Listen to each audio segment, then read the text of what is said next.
وحشتوني. النهارده يوم جديد وروتين جديد. روتيننا النهارده هتاخدي منه طاقه. بصي، كل ما هتتفرجي عليا ان شاء الله هخليكي تقومي تشوفي اللي وراكي ايه، زي ما انتوا كده بتخلوني اقوم اشوف اللي ورايا ايه. نسمي الله كده ونصلي على الحبيب. حطوا لايك للفيديو، كومنت حلو، واشترك لو اول مره تشوفيني، عشان انا عارفه وواثقه باذن الله ان انت هتحبيني. ما انا يا جماعه انتوا ما تعرفوش عني، انا سري باتع، بخش القلب كده اهو من غير ما تفكروا هتلاقوني دخلت قلوبكم. يلا كده بقى ايه، بعد ما اتكلمنا وسلمنا على بعض، تعالوا اول حاجه عندي شويه اريال، وطلعت الغساله العاديه. عندي شويه هدوم في البانيو، اللي هي عارفين انتوا الفرش اللي احنا بنفرشه وناكل عليه، اللي هي دفايه قديمه او ملايه قديمه. عندي موجودين في البانيو، حطاهم في البانيو. كنا اكلنا محشي والسمنه طرطشت على الملايه، فقلت بقى ايه يا بت قومي شغال الغساله بدل ما تحطي فيه رزايه ولا يكون في حاجه تخش جوه الغساله تكتم الفلتر لا قدر الله يعني. فقلت ايه، مغسل شويه حاجات كده فاتحين محتاجين يتغسلوا على البارد، فغسلتهم الاول وبعد كده هنغسل ايه، وبعد كده هغسل المفارش دي. تمام. واللي هيسالنا على الغساله الصغننه دي غساله بيبي او اطفال 3 كيلو فريش. تمام تمام يا حلوين. المهم بقى دلوقتي عندي برضو شويه غسيل، دول كلهم هدومي، كلهم الاسدالات اللي بصور بيها. ما انا بصور بالاسدال وما بلبسوش تاني، خلاص بقى ريحته سمك، ريحته محشي، ريحته ايا كان، خلاص هي مره وخلاص. ما تعوديش تلبسي الحاجه مرتين، هي مره واحده بس، واغسليها والبسيها نظيفه. بعد كده حطيت برضو الزلات بتاعتي والجالب والكلام ده كله والبندانات والحاجات ديت. بعد كده على طول المروحه ديت انا قايله لكم من كام فيديو انا عايزه اغسلها، هي والفرن بتاع البوتاجاز. النهارده هنغسل المروحه، والمره الجايه فرن البوتاجاز باذن الله ربنا يقوينا. المهم دلوقتي انا اخدت المروحه حطها في البانيو، هنزل منها كل الحاجات ديت. وصراحه سبتها الملك غسلتها بامانه، يعني ما انا مش هعمل كل حاجه لوحدي، يعني لازم انا اقوم احركها عشان الدوره الدمويه تجري في وشها. اصل كل البنات بيحبوا يقعدوا يا على التلفزيون يا على التليفون، وانا ملك ما معهاش تليفون فبتقعد على التلفزيون او لا تنام على نفسها. المهم مسكت دلوقتي سبونشه بقى، سبونشه مش بتاعت المواعين، بغسل بيها الحاجات ديت. سواء المروحه سواء اي حاجه بلاستيك الحاجات ديت. سبونشه قديمه يعني. غسلت بيها المروحه، كان عليها دهون، عايزه اقول لكم ان حاسه انها بتطلعش هواء، حاسه انها بتوقع عليها حاجات كده، هبو كده ماسك فيها. خلي بالكم المروحه لما بتتغسل في الشتاء ما بتلمش تراب، المروحه لما بتشتغل بتلم تراب وبتلم بلاوي زرقاء. طبعا المروحه دي عشان هي في المطبخ انا حطاها قدام وشي لان الجو حر جدا، وانتوا عارفين طبعا وقفه المطبخ، وبالذات انا كمان اي واحده شغاله في السوشيال ميديا عارفه يعني ايه وقفه طبخ، وقفه مطبخ طبخ، ان انت تقفي تعملي محتوى طبخ. ربنا يعين كل واحد يا رب على حاله. غسلت راس المروحه وملك غسلت بقيه المروحه. مسكت انا البيض. كنت النهارده نزلت، انا لسه راجعه من بره. نزلت، جبت وانا راجعه، جبت شويه حاجات كده بسيطه خالص. كرتونه البيض ب 140 جنيه، بس صراحه يوسف اللي جايبها مش انا جبت ب 10 جنيه طماطم. كيلو الطماطم ال2 كيلو كانوا ب 15 جنيه، جبت ب 10 جنيه بالميزان كده. تمام. وجبت نص كيلو خيار، لان لما بكتر خيار بيترمي في التلاجة صراحه، لانه ما هوش خيار بلدي. كيلو الخيار ب 20 جنيه، شويه الخيار دول ب 10 جنيه عشان نعمل سلطه.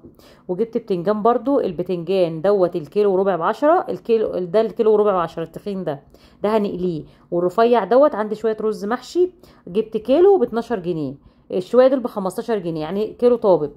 تمام تمام. وجبت جرجير، جبت 3 ربطات جرجير. الربطه بتاعه اللي هي اسمها المشبك، اللي كان جوزي جايبه بتاع الحلويات الفيديو اللي فات. بتاع منزل عسل كده على الرخامه. جبت 3 ربط، اسمه ايه، 3 ربط جرجير. 3 ربط ب5 جنيه. وكمان جايبه ربطه كرفس نسيت اوريها لكم، حطها في التلاجة. وجبنا سمك النهارده، ونزلت جبت سمكيه عايزه اعملها تونه، علشان بجيب علبه التونه اقل حاجه ب40 جنيه، فنجيب سمك التونه نعملها عشان لما نكون عاملين رز او حاجه، لان عكيت اول فتره دي بعد ما خسيت رجعت هزيد تاني. فجبت سمكيه تونه، لان صراحه التونه دي خراب بيت مستعجل لوحده. ان اجيب علبه تونه من 40 جنيه وانت طالعه ل 80، انا بجيب صراحه ام 40 جنيه او ام 39 جنيه بس بامانه. فهنبقى نعملها مع بعض ان شاء الله. المهم غسلت، نضفت الجرجير كده عشان ما كسلش، وغسلت طماطم. هنقع الجرجير الاول عشان لو في طين يبوش معايا. على فكره الجرجير حلو قوي، اي ورق اخضر غامق حلو قوي يا جماعه، مفيد لكل ست. احنا الستات بنتعب ليه اصلا؟ بنخلف وبنتعب، وعندنا ظروف شهريه، وعندنا ضغط نفسي، وعندنا رجاله تجيب المراره، وعندنا بص كل ما تتخيلوه، عندنا بيوت عيله، وعندنا اهالي مطلعين عين اهالينا، وعندنا ناس بتكرهنا. كل ده ضغط نفسي بيبقى على الست، فلازم تحافظي على نفسك من كل الضغوط النفسيه. صدقوني والله العظيم انا بهزر معاكم دلوقتي، بس بجد اي واحده في الدنيا، انا او انتي او أم او اي حد، اي ست، انا ضد ان الست اصلا تتهان، ضد ان الست حتى، ضد خراب البيوت، ضد زعل الست. انتوا متخيلين؟ يعني انا نصيرة النساء.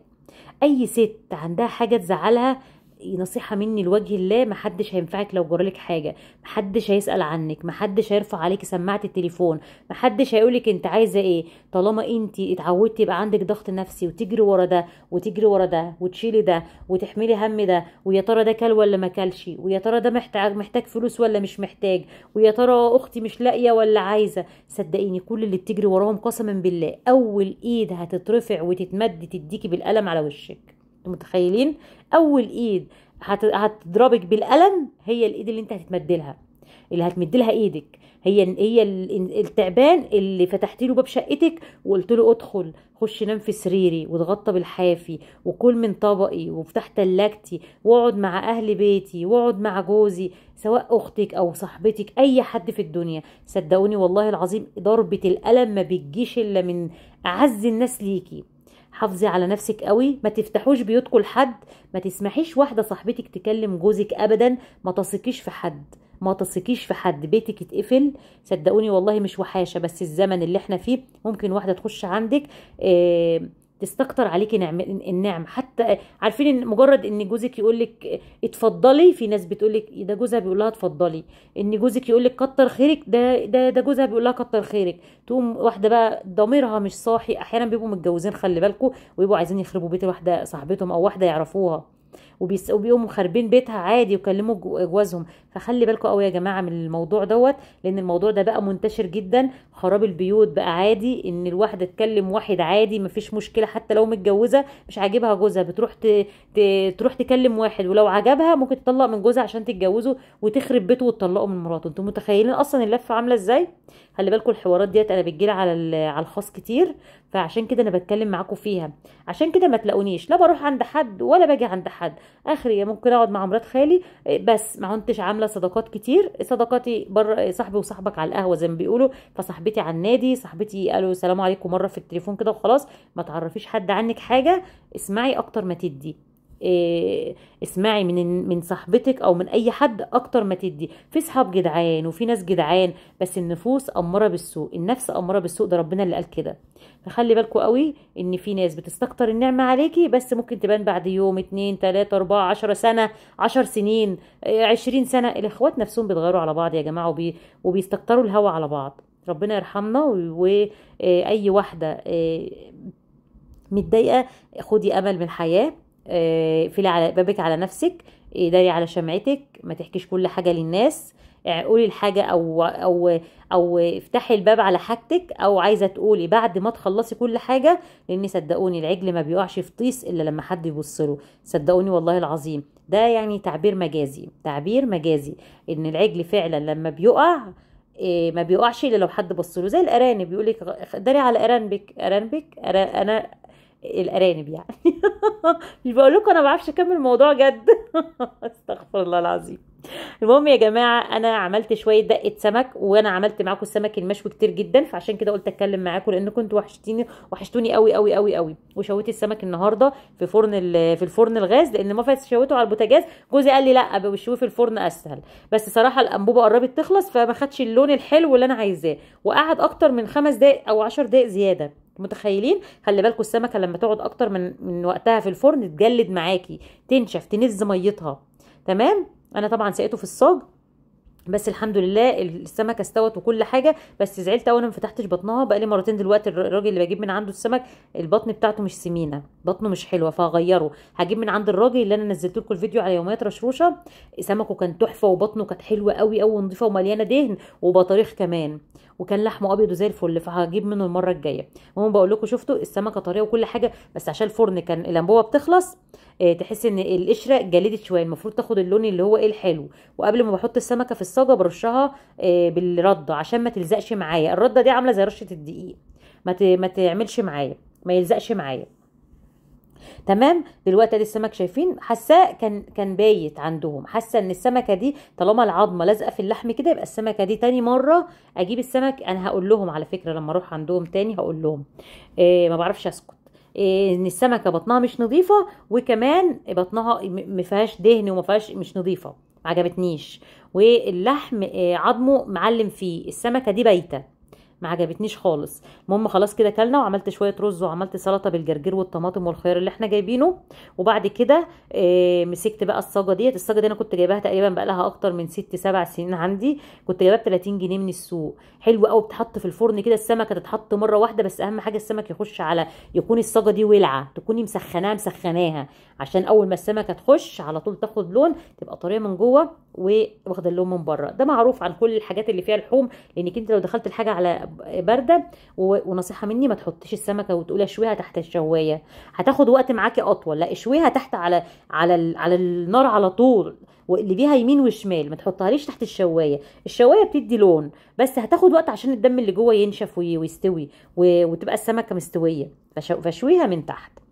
غسلت طبعا المواعين، وغسلت معاكم المواعين كتير قبل كده، لمعت بقى ونضفت كده مكان ما خلصت. وده العادي، اظن ده العادي. اظن ان انت لو قعدتي دلوقتي دخلتي بعد ما اكلتي، معروف ان السمك بيفرهط يا جماعه، بيفرهط، بيخلي واحد مفرهط. عايزه اقول لكم بقى ان انا عملت الرز على البوتاجاز الكهرباء لان البوتاجاز كان معفن. عملت معاكم محشي الفيديو اللي فات وكوارع وبتاع، المحشي بتاع البوتاجاز كان معفن، وانا ما رضيتش اعمل عليه، لان انا لو شغلت الحله وعملت الرز على البوتاجاز، الدهون اللي تحت اللي مطرطشه على البوتاجاز هتتحروق، هتتقلب نقط سودا. عشان كده اللي يقول لي انا عايز حاجه انضف بها البوتاجاز، حضرتك البوتاجاز ما ينفعش يكون متوسخ وانت تغسلي عليه، انا بايني بنام. عايزه اقول لكم ان كان عندي صداع من الصبح قسما بالله صعب قوي، مش عارفه، خدت حبايه ضغط مفيش، وخدت حبايه صداع بنادول مفيش، مش عايز يروح. بس انا عارفه من ايه، عشان انا اول امبارح هي مش راضيه تنام بالليل من الواضح من القهوه، وامبارح برضو نايمه الساعه 3 الفجر، فالنهارده ارسى على نفسي. المفروض دلوقتي كنت عايزه انام، فارسى على نفسي، عشان كده انزل لكم فيديو متاخر. فادعوا لي الصداع اللي عندي يروح، ربنا يا رب يشفينا جميعا ويشفي مرضانا ويزيح همنا وكربنا وغمنا ويوسعها علينا ويرزقنا جميعا من حيث لا نحتسب يا رب. قولوا يا رب، ادعوها كده من قلبكم، هتلاقوا جسمكم بيقشعر والله. ربنا بيدخلنا كرب او بيدخلنا ابتلاء علشان هو بيحبنا.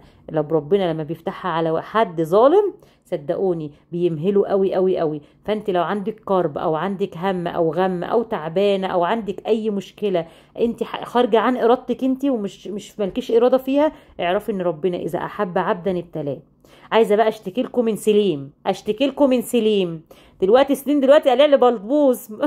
والله العظيم قدامي، انا مش عارفه دراجي فين. انا بحط الحاجه وخلاص، انا لا دراج مترتبه، الدرج اللي تحت ده فاضي خالص، الدرج التالت انا لما في كرتونه وانا مش عارفه حاجتي فين. قولوا لسليم يا سليم اتلم عشان ماما هضربك. اسيبكم في رعايه الله، لو عجبكم حطوا لايك. سلام.